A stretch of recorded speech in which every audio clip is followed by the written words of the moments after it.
Today, we want to share with you our experience with Impetigo in Costa Rica. Can you tell them about the boo-boos you had on your body? I don't know. You don't know?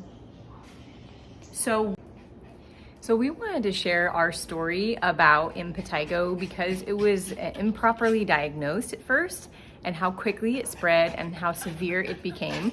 And we just wanted to kind of help spread awareness by sharing our experience, so maybe it can help some of the families and adults and kids who might get Impetigo. So thank you for watching. Make sure you guys subscribe for all of our Costa Rica adventures, music tutorials, and health and wellness. Super stoked to have you. So we moved to Costa Rica 6 months ago from Texas, and we have 4-year-old twins and we have a 5-year-old son. It's crazy. They play in the dirt and they're muddy and dirty all the time. It's wonderful. However, along with that comes some challenges. So one day at school, I'm a teacher at the school for my kids. I noticed one of my identical twins had a wound on the back of his leg. I'll put the picture here so that you can see it.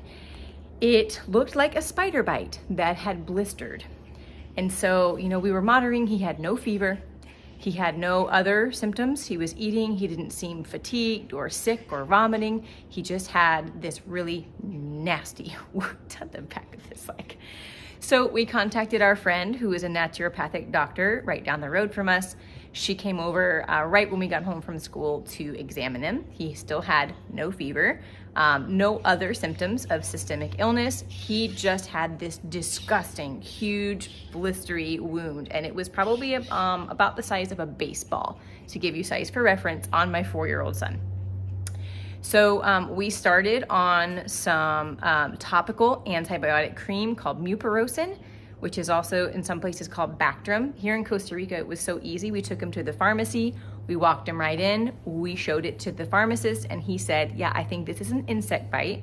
Let's give you this topical antibiotic cream. Apply it 3 times a day until it gets better. Only do it for up to a week, and wash it with antibacterial soap 3 times a day. So we did that.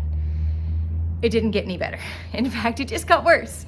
Then the next day, we started noticing a few spots on different parts of his legs. And then the next day, he had spots on his face.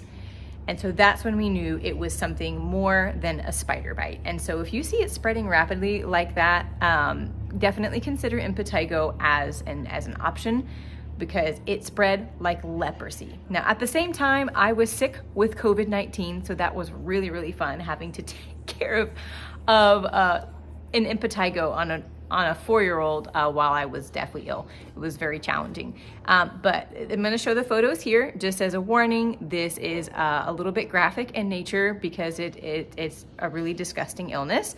So if you don't wanna see a graphic photo, please don't watch the next part, but I'm gonna share the photos now of what it looked like at the worst day. It was all over my son's face, his arms, his legs, his butt, because at one point he had touched his butt when getting changed, and any open wound. Impetigo is usually from staph, which is in the dirt and it's in the air and it's everywhere, no matter where you live. But here in tropical climates where it's really humid and really warm, people tend to get skin infections more often just because everything is moist and wet, and that's a really good breeding ground for bacteria. So at that point, I knew the topical cream was not working at containing the infection. We took him back to the pharmacy and they prescribed him an oral antibiotic. I highly recommend going this route if you see that the infection is spreading really rapidly and aggressively like that, because if we didn't, you can develop a systemic infection and it can become much, much, much worse. So after 48 hours on the oral antibiotic, it started to clear up. We had to be very careful with sanitizing linens, the towels, the bed sheets, the stuffed animals for 2 weeks after that, because it kept trying to pop up on different spots of his body. But we would just right away put that mupirocin cream on there. And it was definitely a challenging experience. But again, I am not a healthcare provider. I have to say I'm not a healthcare provider. I just wanted to share our experience with Impetigo, show you what it looks like, and tell you how it progressed in the illness. And just don't wait to seek treatment if you think it is impetigo, because depending on the strain of bacteria, it can be more aggressive or less aggressive, and especially on a young child.